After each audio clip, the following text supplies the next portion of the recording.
Hey everyone, I'm Jared. I am the founder of PromptLayer, and we have these hats. I'll put it right here. I don't know, I found this on a table, so if anybody still needs one, you can take this one.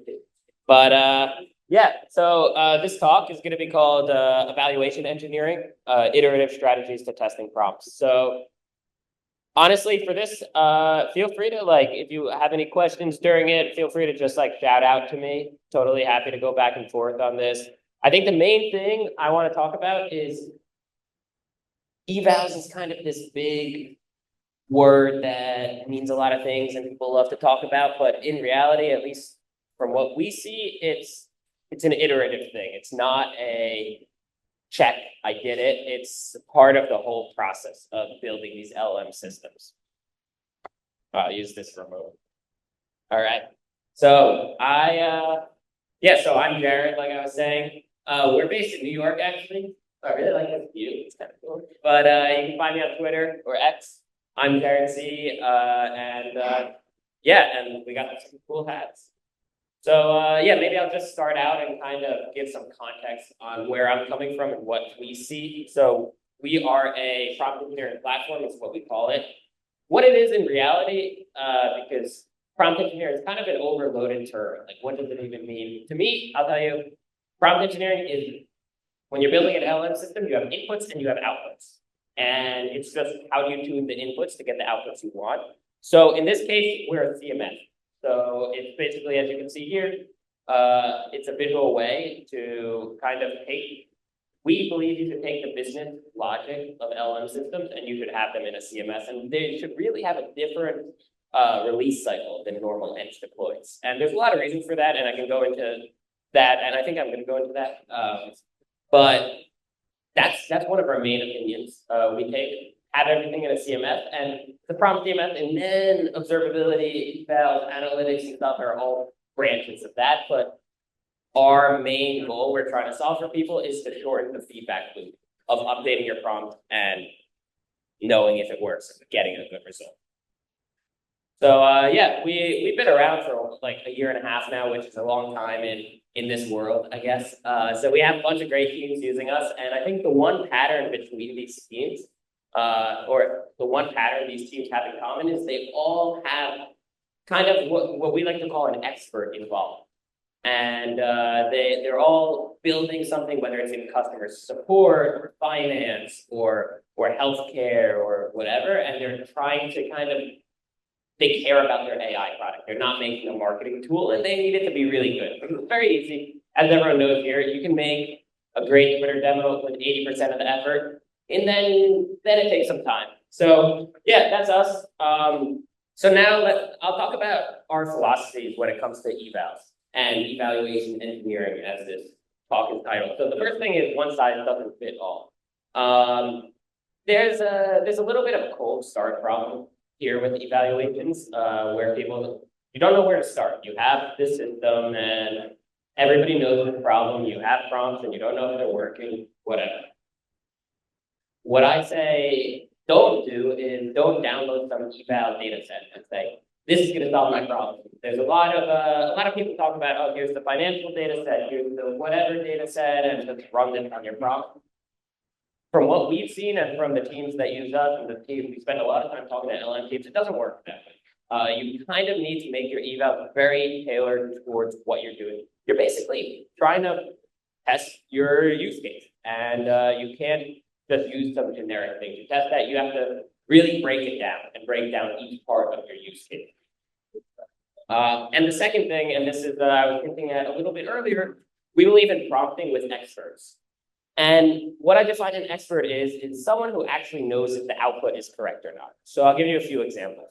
You're building legal AI. I'm a software engineer. Everyone on my team is a software engineer. We don't know if the output's correct. I don't know what a contract is supposed to look like.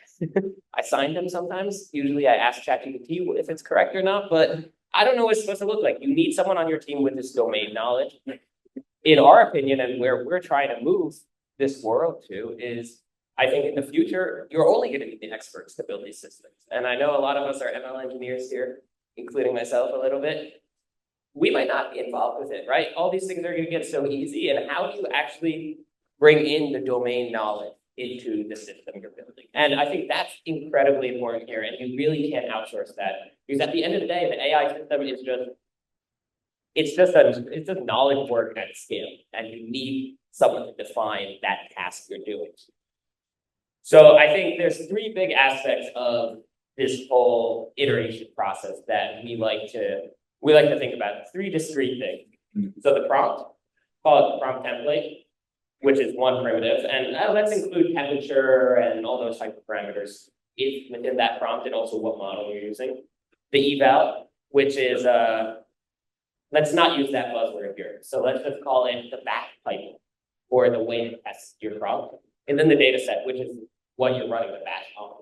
So the reason, I think I want to highlight all of these three primitives is because they're all linked. And when we talk about evaluation as an iterative process, you're iterating on all of them. You're not just isolating the prompt template and only changing that. You're changing the prompt template, but maybe you're adding another variable to the prompt.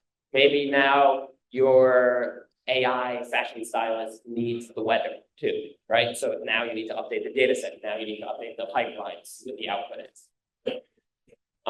So I'll show you a little bit about, I guess, how people do this today and really real world examples. So the main way people are doing it is very manual process today. I don't think that's fully a bad thing either. A lot of the more production style teams that we work with are going through, so this is a screenshot of a log, observability log or a trace, and they're going through it and just compiling regression data sets of things that are going wrong and saying, okay, in this case, the language model responded in the wrong language because it listened to the username instead of the content. So let's add it to that data set. Then let's add this to that data set. And they're really going through add to data set, add to data set, add to data set, and that's going back. That's because the data set and the eval are relevant to that. So yeah, I mean, basically what I'm trying to say is all connected. You can't just isolate one thing. You have to be thinking about these things holistically. You have to be thinking about this process of building an LLM application holistically in terms of the eval, the prompt. So yeah, so let's talk about the goal. Maybe if I can, I'll just leave. I'll tell you what it says. So the goal here is continuous integration. I think that's kind of the holy grail. All of us who are used to normal software engineering, you push to GitHub and you have a little GitHub action that gives you a percentage. That's the goal. Getting there is a little tricky, because there is no ground truth and it's always changing and it's iterating and stuff like that. Here's an example though of a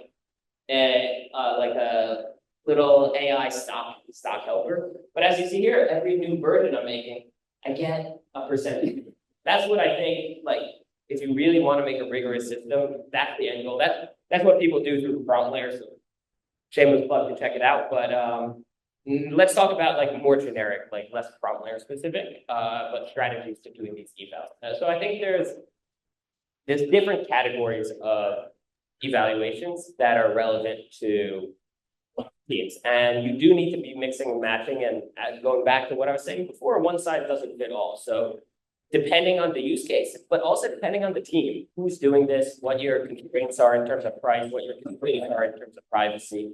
There's a few things. So the first strategy, and honestly, out of the teams we work with, the most advanced teams are actually, I would say, use maybe the least advanced eval, the more vibe-based evals, as we call it. And this almost always falls under backtesting. This is the easiest thing to set up. If you're not doing this now, I think this is the biggest win you can get, the lowest hanging fruit. What I mean by that, if you don't know what a backtest is, it's basically grab your historical data, so your previous LM request, run a batch on it, and just look at the outputs. Super simple. We can get a little more complicated with it, of course, but that's basically what it is. So this is how you do it. You start with a data set. Maybe you're uploading, I mean, this is a screenshot from our platform, but you don't have to do it. You could be uploading a CSV. You could, maybe you're pulling it from Datadog. Maybe you're saving all of your outputs to Postgres or something like that. So start there. And then this is kind of the most simple version of how I would backtest, and honestly, how we see even the most advanced teams backtesting. You get your historical output. So in this case, this is a this is the AI weather stuff, like tells me what to wear every day based on the weather. So I have my 3 historical inputs, which are the date, the location, and the weather data. This actually is just like a Zapier thing. I can plot some JSON in the prompt. I have the old prompt response, and then I am now running it on my weather. Maybe I want to try GPT 4.0 instead of 3.5. So now I'm running it on the new response. And then all we're doing here is just diffing the outputs. In 80% of cases, I said, like, that's almost the best.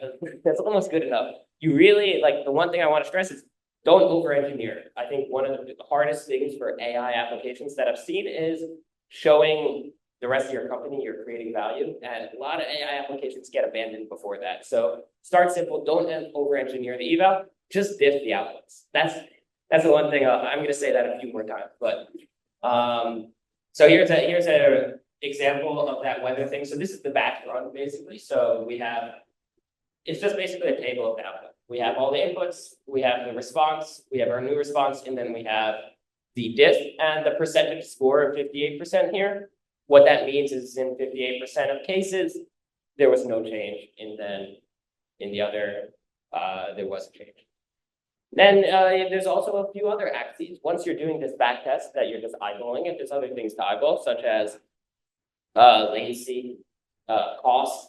These are all relevant things, but again, it depends on your use case. If you're Discord and you're running a prompt on every single message, latency and cost are going to matter a lot. But if you are a legal AI that you get an email and then you send an email back, latency doesn't matter nearly as much. So again, case by case, but these are relevant statistics here. Yeah, and then, yeah. But data set you're replacing an equal with a very good see, in the new prompt, you're replacing the data set. You're replacing the generated new prompt. Is that what you're trying to do? Or even you're changing the content of the prompt? Yeah. So that's a great question. In this case, the data set is staying constant because the data set is purely my historical runs. So I've run the prompt, let's say, for the last week, I've just monitored all my runs, and I want to see if I can make the output more friendly. I'm going to change the prompt, and then I'm going to rerun all those runs from the last week. That makes sense. Yes. Then there's, I'll get into the data set is next. So thank you for the dovetail here. So regression testing, I would say, let's look at this as a subset of backtest, specific subset. This is when you're doing a backtest, but you're tweaking the data set a little bit. So in this case, step 1, you're going to be building the historical data set, same thing, but we're only going to build it for a very specific error state or a very specific edge case. Then we're going to run the batch and look at the outputs. In this case, same thing. We get the user input, the user context. In that case, it was weather data. We get the ground truth response. So in the regression test, theoretically, we know that's wrong. So we have some ground truth information. Makes our lives much easier. Then we're generating the prompt response and comparing it. So now we can get a little more complicated. We don't have to just do a string diff. We have a lot more tools up our sleeve, and we're going to want to mix and match, and it's going to be use case dependent, so I'm not going to get too specific, but like string comparison is the easiest. LLM is judge. I'm sure you've heard about it. A lot of other talk. Vector distance is the easy one. Human input.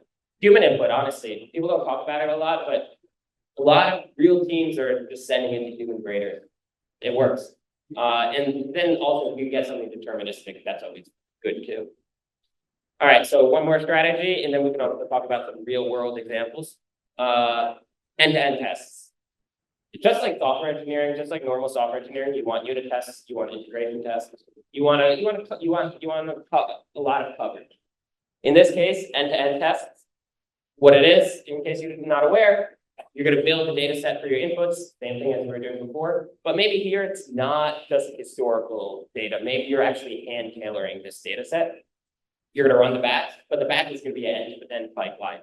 So for example, this is a This is a little bit of a generic example, but this is for RAG. Say I have a RAG pipeline and I want to evaluate the whole thing. You can use a lot of the tools we've heard about that are really RAG specific, and you're digging into what the retrieval is returning, or we can just treat everything as a step, as a unit. So if we're treating everything as a unit, you got your historical inputs, you start with that, you're going to feed that. You start with your historical inputs and you start with the ground truth. So however you got to the ground truth, a lot of different ways. The next step, you're going to fetch the RAG data. So again, you can treat that as a black box. Then you're going to get your new response and you're going to get your output. You're basically running the whole pipeline and you're kind of you're simulating what will normally happen. And here's an example of this. So I have a RAG application that gives me stock invites that I was showing you guys earlier for the continuous integration.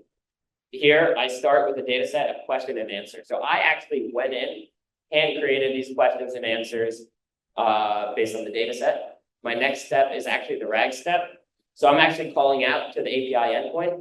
Again, like I was saying, I'm treating it as a black box. I don't want every variable in this end-to-end test, but I do want a full coverage. So hitting the RAG endpoint, it's giving me JSON back. Then it's feeding it into the prompt, which is AI answer. I don't know if you can see it. It's the second to last column. And then the last column is actually super simple. It's just an LLM prompt that says, hey, is this AI answer the same as the real answer? Give a Boolean back. I recommend Boolean for these type of LLM as judges. Numbers, it doesn't really work well. I mean, if you can get it working well, please prove me wrong, but Boolean is what I recommend starting with. Here's another end-to-end example. This is I use this every day. This is like an internal tool we have at PromptLayer of just like checking things on our database. So this is a little natural language SQL, way quicker to make than you would expect. I start with just questions. So here I don't have ground truth. So I start with just questions. My prompt I'm testing is question to SQL.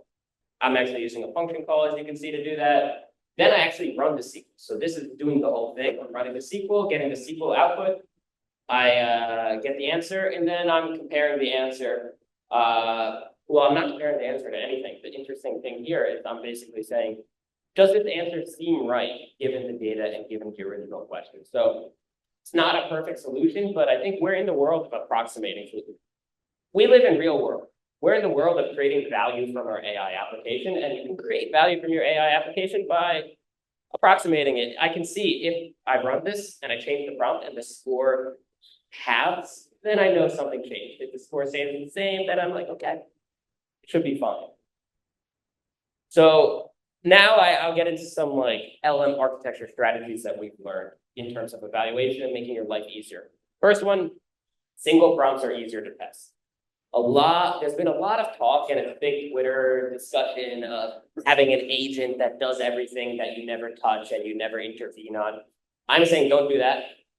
Try to make your prompts as singular as possible and as modular as possible. This is going to make your application work better, but this is also going to make your life much easier because now you can unit test. You don't have to do those end-to-end tests, which like honestly are pretty hard. And as you saw, like we have to approximate and whatnot. So what we call this, and a lot of people call this, is prompt routing. So I'll show you two examples. This is the left is the naive architecture for this, and the right is I'd say the prompt routing architecture. So let's say we have a simple chatbot. Let's call it an AI therapist. In black is my prompt. So I have a master prompt, and maybe I have 3 few-shot examples to start out with. And then the user, I'm appending it, I'm getting the response. You guys know how this works. And then I'm appending the response.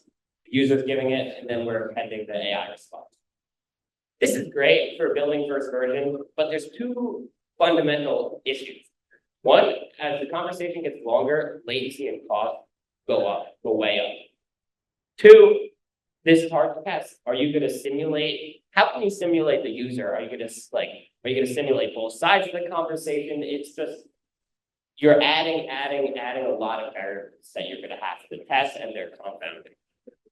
The other option is the prompt router, where every prompt does a specific thing. So now in our AI therapist example, the user will say something, and then we'll decide, okay, what does it need to do? Do we need to respond with advice? Do we need to go back into our memory and respond something else? And we're basically making a finite state machine out of our LLM application. And this makes everything easier because now all I need to do is test prompt A, and I can just unit test each of these. So here's an example of like why it's so easy to eval a router. This is it's hard to see the text, but basically this is an eval of the prompt router in the example before, and I've given it 2 categories. It's really easy to handwrite these data sets because there's only like 3 options of categories. So I give it a bunch of questions. This is a general purpose AI, and then I've given it categories, self, news, some other ones. And then we're predicting the category, and all we're doing is a string comparison. If we can do a string comparison, our lives are so much easier. When you get into LMS Judge, it's very powerful, but it's hard. So yeah, then just going back to this, they're all connected.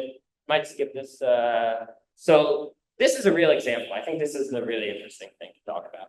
So basically, this is a customer of ours called Gorgeous. They're really advanced. They're like Shopify help desk AI chatbot. The super advanced team. This is how they do evaluations, and this is why it's iterative for them. They're basically collecting ground truth user feedback. So it's thumbs up, thumbs down. It's some signal, maybe the user is closing the application. And every day, they're going through these thumbs down and saying, is there a unique pattern I'm seeing here?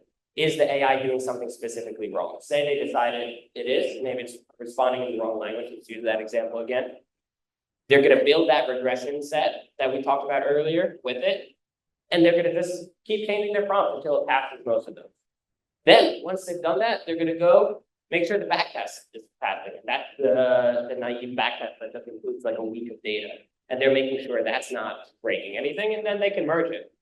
And this is kind of like over time, I think this is going to get smaller and smaller, but that's what the process is today. It's going to get easier as we get more technology here.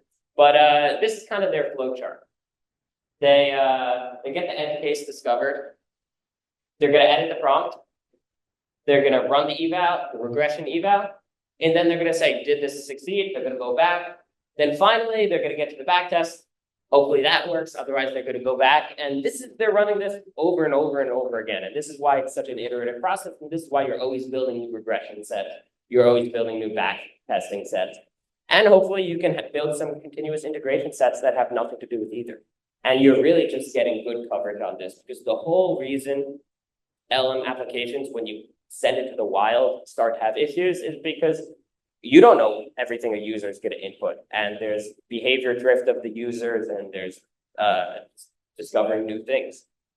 So yeah, this is PromptLayer. I think I have a few minutes for questions, and I can also otherwise just talk about other stuff. But this is PromptLayer. You can check us out at PromptLayer.com.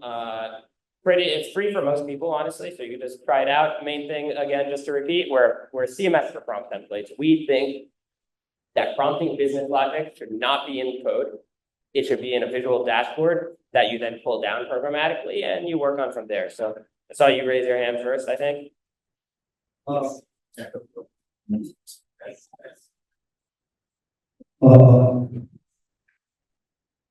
So you're talking about the different kinds of tests, yeah, so backtesting, regression, end-to-end. So the intuition that I have, especially with most of the clients that I'm working with, is in order for them, it's a lot easier to start with end-to-end tests. Because I think most of them are, especially like when you're looking at chatbot-like applications, all of them, especially when they're facing like, is the question being answered properly or not? And if it's not, then I want to know why. So for me, like all of the intuition has been end-to-end and pick up the cases where it doesn't really work, and then you go deeper, and then you can start setting up those unit testing in college. Those smaller components, go for tracing, go for spans, and deeper. So how's your view on when you start? I feel like I kind of got the feeling that that engine testing like not so great. So what's your view there, especially for different kinds of applications?